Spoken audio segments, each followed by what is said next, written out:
Good morning, students. This is once again Arakuswamy to talk a few words about the qualifications I possess: MCom, MBA, MPhil, cleared my KCET and UGC NET examination, and I've been teaching commerce and management subjects since 13 years. Today I'll be talking to you about the Karnataka University subject called as Company Law and Secretarial Practice, which is prescribed for BCom second semester, and the similar subject is also found out in other universities of Karnataka. So today I'll talk to you about company secretaryship, and this video is part 1. I mean to say, this video holds only 50% of the syllabus of Karnataka University subject secretarial practice. Foremost, I would like to talk to you some general information about company secretary.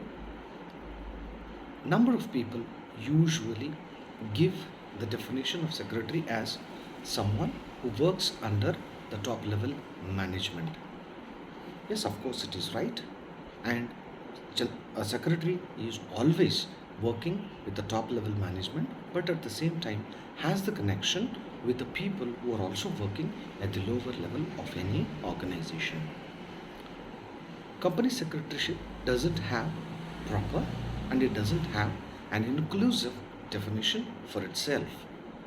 Why the secretary do not have a prescribed definition or a prescribed meaning is because it is very difficult to restrict the activities, the responsibilities and duties of a secretary to a particular field in company. That is why a secretaryship definition is very difficult to be put in a small definition. But still, the Companies Act of 1956 speaks few things about a company secretary. Before we go to the definition of company secretary according to the Companies Act of 1956 or recently amended Companies Act of 1980, as the name itself speaks, the word secretary has another word hidden in it called as secret. A company secretary is also called as the secret officer of any organization. Why he is called as the secret officer of any organization is because as he works from top level management to the lower level of management, he will be knowing each and every aspect of the company. He knows about the decisions that are done in the top level management. He knows about the implementations that are done at the lower level of management. He will be present in every meeting, any decision or any type of future plans or the present activities that are planned at the top level management. As he knows each and every aspect of company, he is called as the secret officer of any company. Coming to the definition of company secretary according to the Companies Act, it speaks a company secretary means a person who is a member of the Institute of Company Secretaries of India. It is according to section 2 clause 1 and subsection C of Company Secretary Act 1980. According to section 2 subsection 45 of Companies Act of 1956, secretary also means any individual who is possessing the prescribed qualifications to be a secretary. He is appointed to perform the duties which may be performed by a secretary under the Act of 1956. He also will perform the duties related to ministerial and administrative. So, to club up, the company secretary according to section 2 subsection 45 is someone who possesses all the qualifications of a secretary and performs the duties which are ministerial and administrative in nature. Coming to the legal status of company's secretary, according to Companies Act of 1956, he speaks that a company secretary is someone who having the legal position of a company secretary. As I already told you, the legal status according to the Companies Act of 1956, though it is imposed with certain definitions, the law does not define the exact position of company secretary, but we can simply sum up saying that it is an idea that a legal position of the company secretary is held by someone, and the person one who holds this legal position of a secretary can be called as secretary of the company. According to the law of the land, a secretary is simply a servant of the company working under the full control of board of directors of company. It means that any person who is managed, who is supervised, and who is also instructed by the board of directors of any company. Coming to, sir, what are the qualifications that are needed for a company secretary? Or simply, if I want to hold a position of a company secretary, what are the qualifications I'm supposed to possess? Since the amendment of the Companies Act in 1994, only a person having the prescribed qualifications can be appointed as the secretary of any company. Apart from the statutory qualifications, he should also have other qualifications as may be necessary to conduct the affairs of any company. It means that he should have the prescribed qualifications and should also have the qualifications that will help him to conduct the affairs of the company in a super way. Coming to the qualifications, there are certain qualifications called as statutory qualifications. According to the section 2, subsection 5 of Companies Act of 1956 and also amended in the year 1974, a company secretary should possess the qualifications prescribed by the central government, and the qualifications of secretary prescribed by the central government usually get amended, get changed, or get altered, and the government of India also keeps on prescribing the qualifications for a secretary time by time. Now the question is, sir, what are the qualifications that a company secretary should possess? The first one, in case of any company having the paid up share capital of rupees 50 lakhs, the secretary must be a member of Institute of Company Secretaries of India, and this Institute of Company Secretaries of India is incorporated under Companies Act of 1956, and it is also licensed under Section 25 of 1956 Act. A person who is a member of Institute of Chartered Secretaries of London can also be a secretary of any company. To make it more clearer or to explain this particular qualification, we can put up one or two other qualifications. They can be any person who is having qualification prescribed according to the clause A. The clause A is nothing but he should be a member of Institute of Company Secretaries of India, and he can also be the member of Institute of Chartered Secretaries of London. Coming to another qualification, he should have a degree of law granted by any of the university. It means he should be a person having the law degree. Coming to the third qualification is he can be a member of the Institute of Chartered Accountants of India. It means ICAI. He should be the member of it. Another qualification also mentioned according to the law is that he should be a member of Institute of Cost and Works Accounts of India. We call it as ICWA. He should be a member of ICWA. Coming to next one, he can also be a postgraduate or a diploma degree holder in management specially. It means that a person one who has completed his MBA or any person who is having a postgraduate diploma in management can also be a secretary. And another qualification is that a person one who would like to be a secretary of any company should hold a master degree in commerce. It means that he should have completed his MCom. He can also hold a diploma in company law granted by any law institution in the country. These are statutory qualifications. It means that these are the qualifications that are prescribed by the law, which becomes very compulsion for any of the person to be a secretary of any company. It does not mean all the 6 or 7 qualifications should be held by a single person. Any one of these 6 or 7 qualifications also make a person the secretary of any company. Coming to the other qualifications, or we can also call them as the qualities of secretaries, that he should have the knowledge of company law. The Companies Act of 1956 explains that he should be having the knowledge about the company law.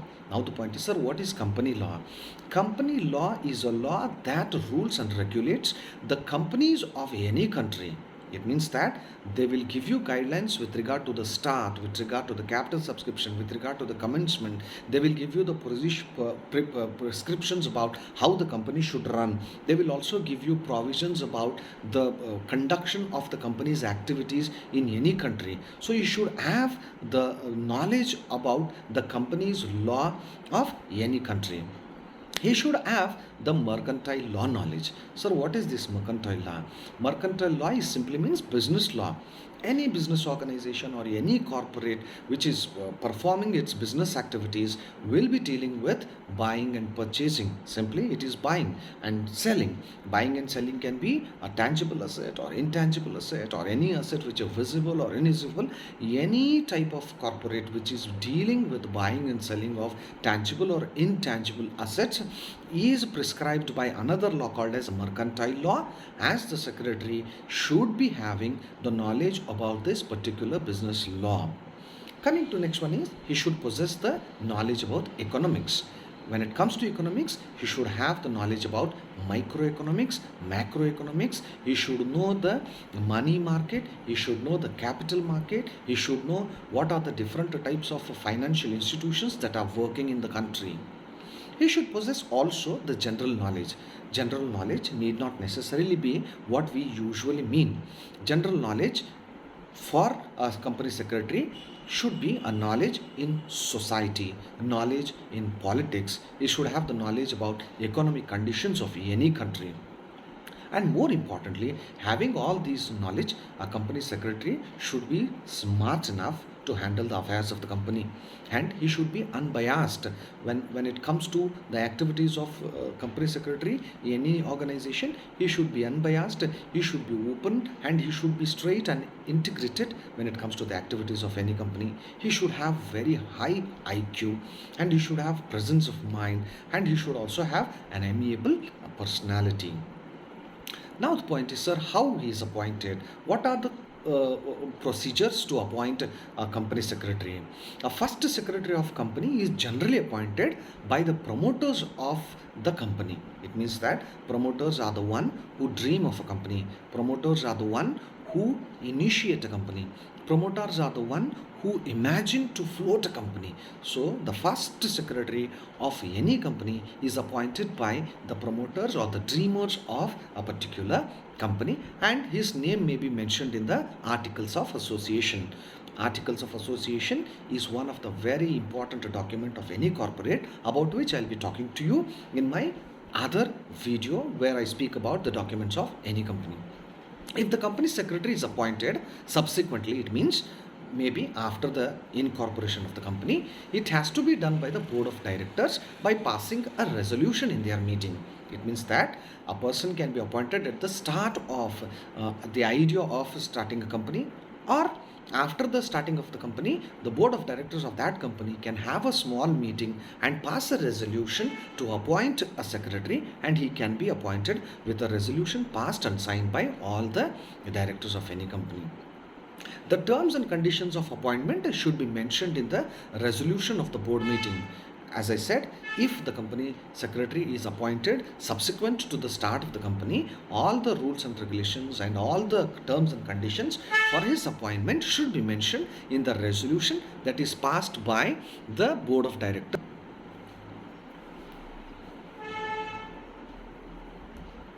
Coming to the dismissal of the secretary. Now the question is, sir, you have told that company secretary is very, very important. He holds a different position. He has got a huge amount of responsibilities, and he is appointed at the start of the company, and he is also appointed after the subsequently after the start of the company. Can we remove or can we dismiss a secretary in any of the situation? Yes, a company secretary can be removed from his office or can also be dismissed from his position at any point of time, provided there are certain reasons for it. The secretary is a servant of the company, and his dismissal is governed by the normal law applicable to the master and servant. Usually, I told you in the first paragraph only, a secretary is a servant of any organization or a company.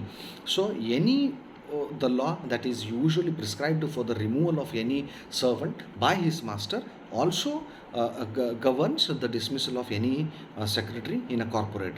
He can be removed, or he can be taken off of his office, or he can be dismissed from his office on particular reasons. So before we go to the what are the reasons where a secretary can be removed, we shall understand how or in what manner a secretary can be removed from his office.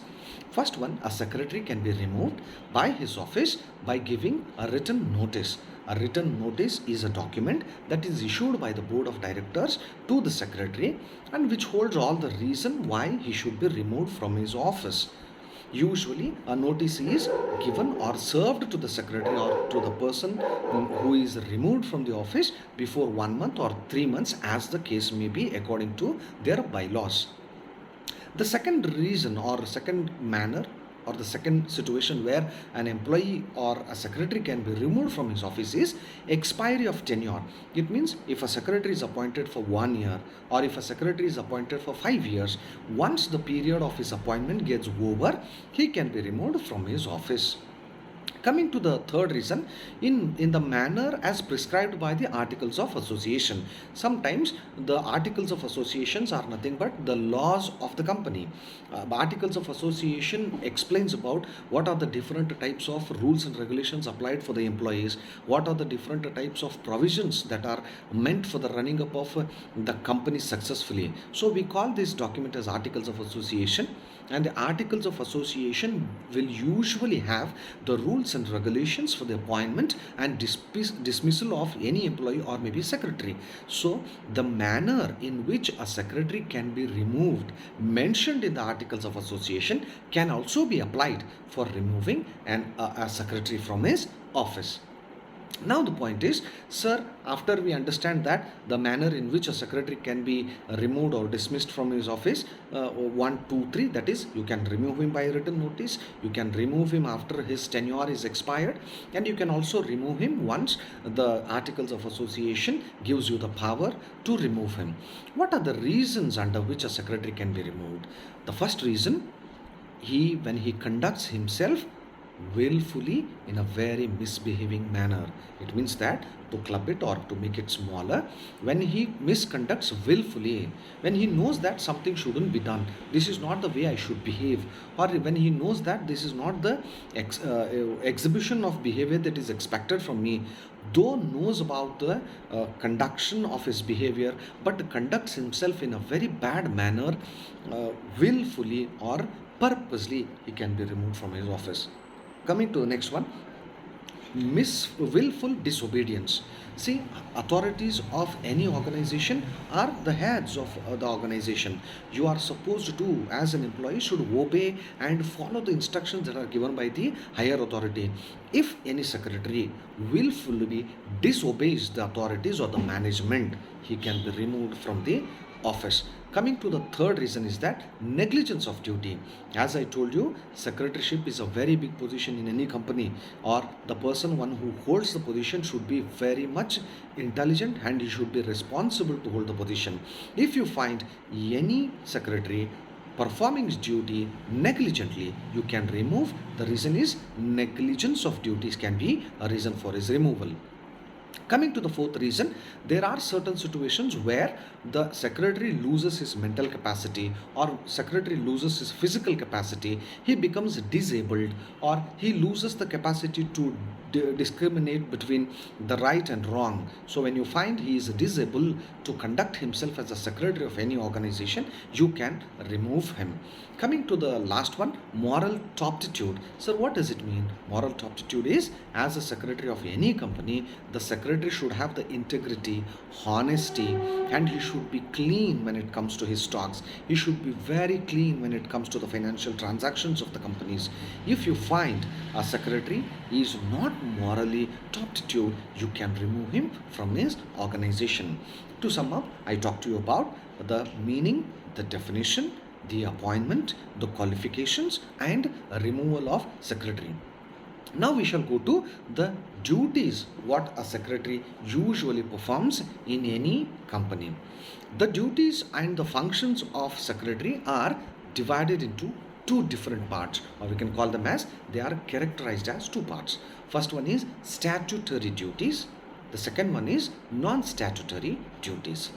Statutory duties are those duties which are prescribed by the law, and non-statutory duties are those duties which are prescribed in the Articles of Association, and they are derived by the higher authorities of any organization.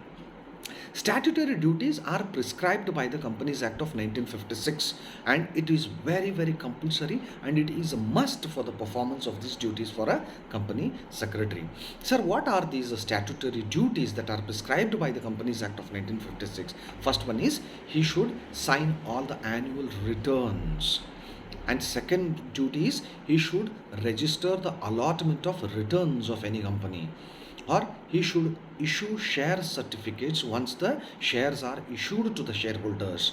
He should maintain the share register. So what is this share register? Share register is the document that prescribes about the distribution of shares in any company. Who are the shareholders? What quantity of shares they have brought? What is the face value of shares? When it was issued? When the dividend is due, if in case the company earns a profit? And what are the number of shares that are purchased by a shareholder? So we maintain a document called as share register. He should also maintain the register of directors. The Stamp Act also requires a company secretary to ensure that proper stamps are affixed on the company's document. Simply, the annual return file, or the allotment return file, or share certificate file, or annual general meeting files, or the share register file, or register of directors should be maintained according to the prescription of Companies Act of 1956, and the secretary should maintain these documents as per the instructions of the Companies Act of 1956. He should seal them, maintain the documents very, very neatly. So the Indian Stamp Act gives you the provisions how they should be maintained, and you should be able to maintain according to the prescription of the Stamp Act of the Companies Stamp Act. Coming to next one, he should also be performing his duties according to the income tax law, and some tax are paid by the company after earning profit. There are different types of taxes that should be paid and filed with the income tax department, and company secretary should perform all these duties. And there are also acts such as MRTP, and there are also acts such as FERA, and there are also acts such as Essential Commodities Acts. He is entrusted with certain obligations under the Payment of Wages Act. Also, there is an act called as Bonus Act, and there is Provident Fund Act, and there is Gratuity Act. He is personally liable for the violation of any of the provisions of these different acts. So he should perform all his duties according to the laws that I prescribed just now. These are very, very compulsory, and these are prescribed by the Companies Act of 1956. These are compulsory. There is no discount, or there is no any type of concession in the non-performance of these type of statutory duties. There are also other duties called as non-statutory duties. These are the duties related to directors. There are duties related to shareholders. There are duties in relation to office and the staff. There are also duties in relation to meetings. There are duties related to the third persons of the company, and he should also perform the duties as an executive officer. Now we shall study one by one what are these different non-statutory duties that should be performed by any company's act and any company's secretary. First one is the duties towards the directors. A company secretary is a mouthpiece of the directors of the company. So he holds a certain responsibility towards the performance of the duties that are prescribed by the directors of the company. He has to ensure that action of the board of directors are strictly in accordance with the provisions of the law. He helps the board of directors to formulate policies and arrive at a particular decision. He issues notices and prepares the agenda, and consultation with the chairman. He organizes the meeting of the board of directors. He should record the attendance of the directors. He should prepare the minutes of the board meeting, and he should issue the orders and instructions of the board to the members of the staff, and he should arrange for the payments of directors' fees. He should maintain all the important correspondence, files, documents, and records related to the board of directors or board office. When it comes to the duties of a secretary with regard to shareholders, a company secretary is the medium of communication between the directors and the shareholders, debenture holders, and creditors. A secretary handles all confidential matters related to the company and these shareholders and debenture holders. By the virtue of his position, it means his position itself authorizes him that he knows the percentage of dividend to be declared beforehand. He should not leak out any of these confidential matters like the issue of the issue of dividend. He should not disclose any of the secret informations of the company to the outsiders, maybe shareholders or debenture holders or creditors.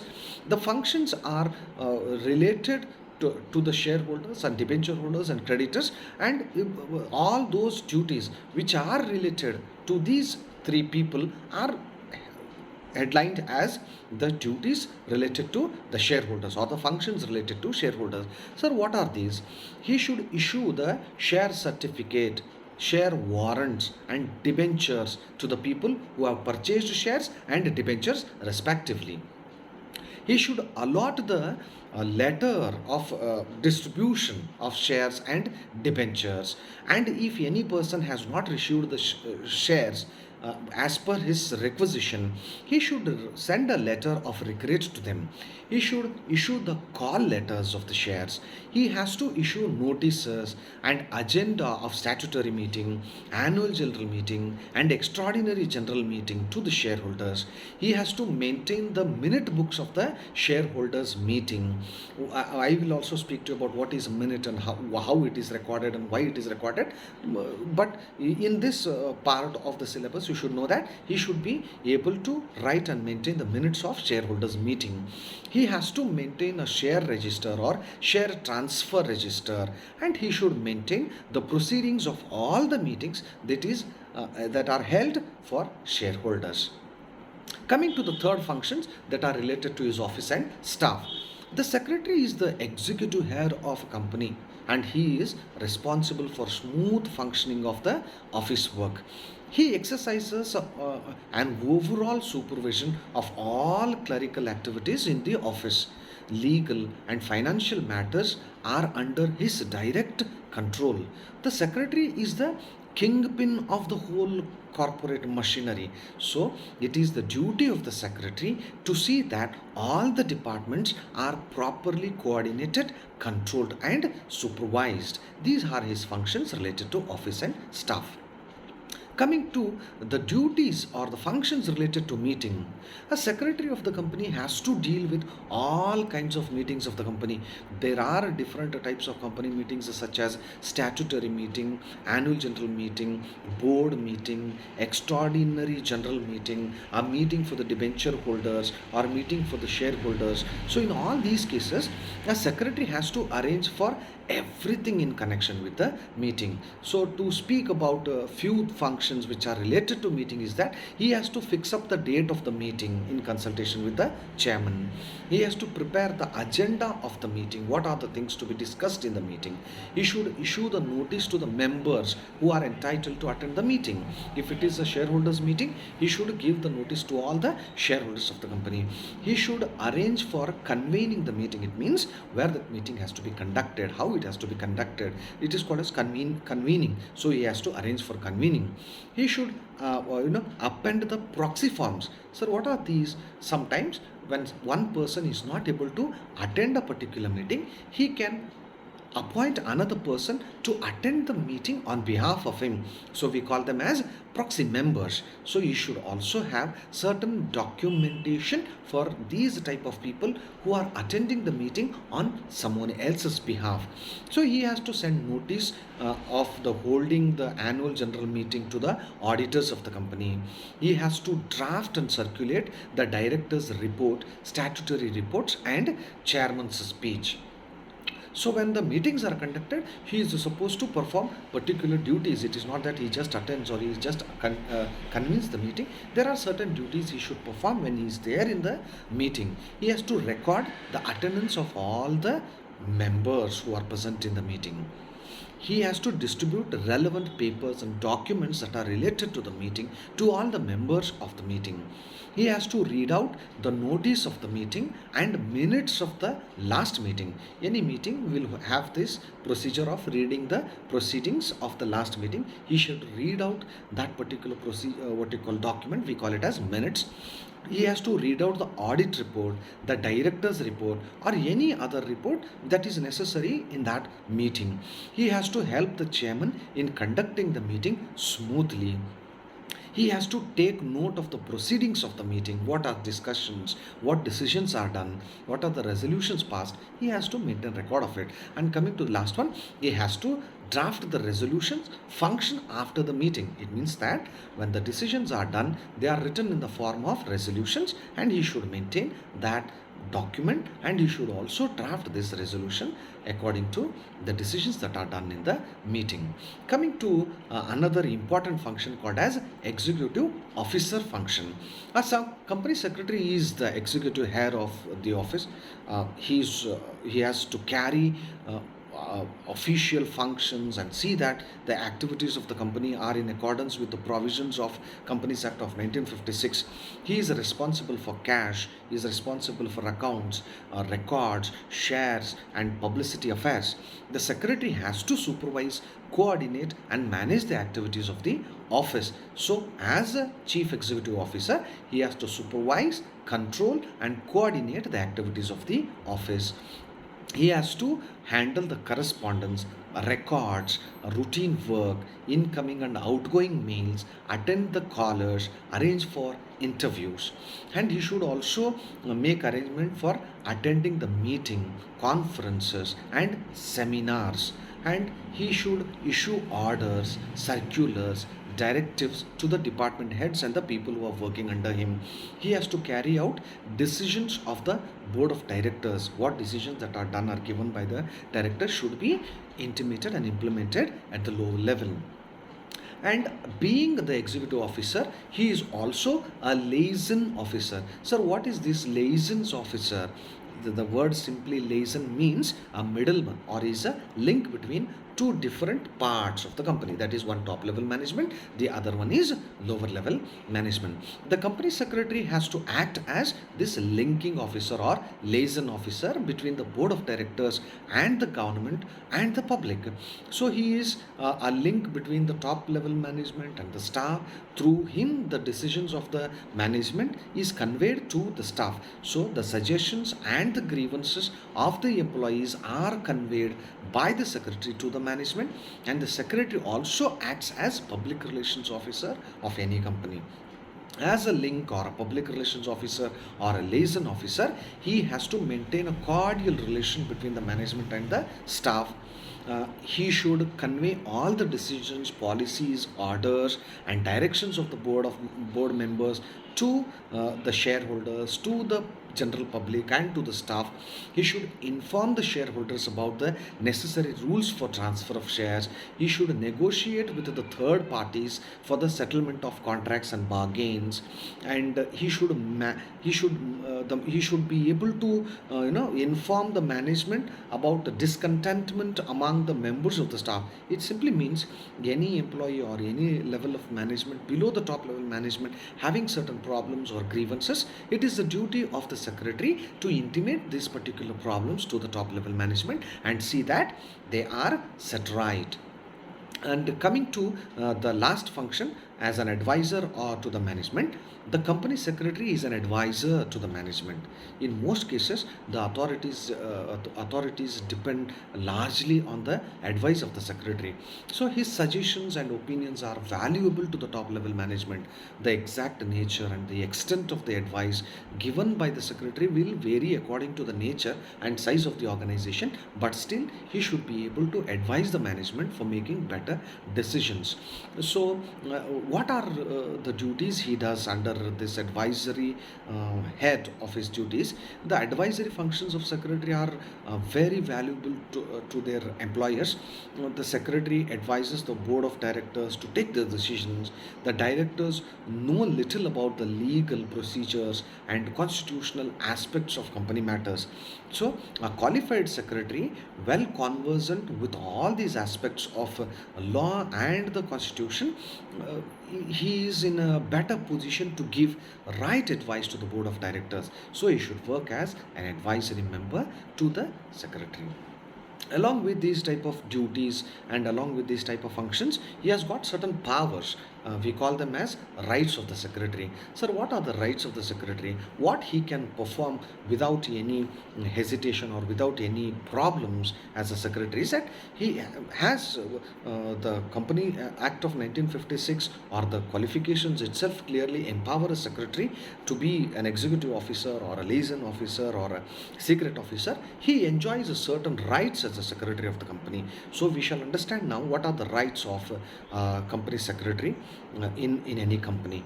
First thing, as a head of secretarial department, the secretary has the right to control, direct, and supervise the activities of the department. There is a department called a secretarial department. He has got a complete authority over that department. Coming to the next right is that as the principal executive officer, secretary has the right to sign the document which require authentication of the companies. The third right is that he has the right to get his remuneration from the company. As an officer of the companies, he has the right to claim 2 months of salary as a preferential creditor at the time of winding up of the company. It means that when the company is in problem or when the company is closing, he has got the right to claim 2 months of salary in advance. And coming to the fourth right is that the secretary has the right to claim damages and compensations when his service is terminated before the expiry of his term as a service contract. For example, when a company secretary is removed or dismissed from his office or is asked to discontinue from the office, he has got all the right to claim what is bound to him according to articles of association or maybe the terms and conditions of his appointment.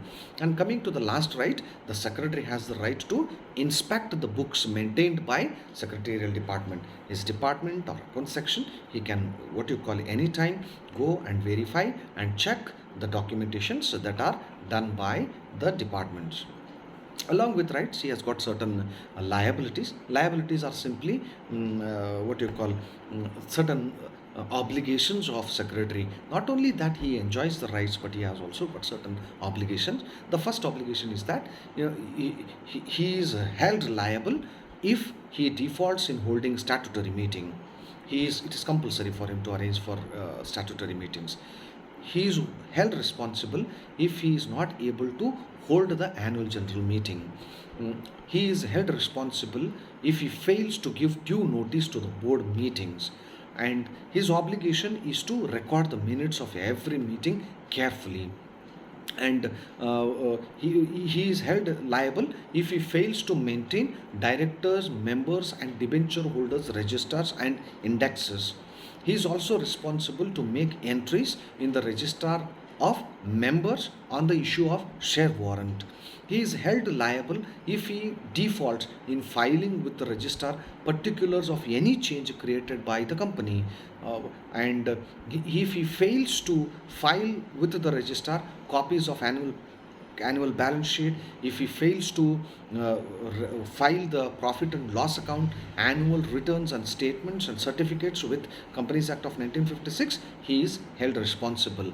He is also liable if he fails to circulate the resolutions for which members have been given notice. He is supposed to deliver the share certificates, debentures within 3 months of the date of allotment and within 2 months of the application of registration of transfer of shares. He is not supposed to fail in painting and affixing the name of companies outside every office and place of business. You see, there are also certain maintenance responsibilities held for the secretary, and non-compliance with the provisions of the act relating to appointment of auditors and audit of accounts and auditors report, he is responsible. And it is also his responsibility to see that, like any other officer of the company, the secretary will be punishable and with imprisonment for falsifying the books of the company and making willfully and knowingly a material false statement in the balance sheet or in certain returns, reports, or certificates or other documents of the company. So you should be very, very careful when it comes to maintenance of documents of any company. And coming to what you call the conclusion of the for the part of this particular syllabus of Karnataka University, I just want to sum up that in this video we have learned what is the definition of a secretary and what a secretary is generally called as, when he is appointed and how he is dismissed, and we have also studied what are his qualifications, and we studied about the duties and rights and also the functions of secretary in any company. Dear students, in my next video, that is part 2 of chapter 1, I shall be discussing about the other parts of first chapter syllabus. Thank you so much, and never forget to like and subscribe. Thank you so much. Once again, see you in the next video.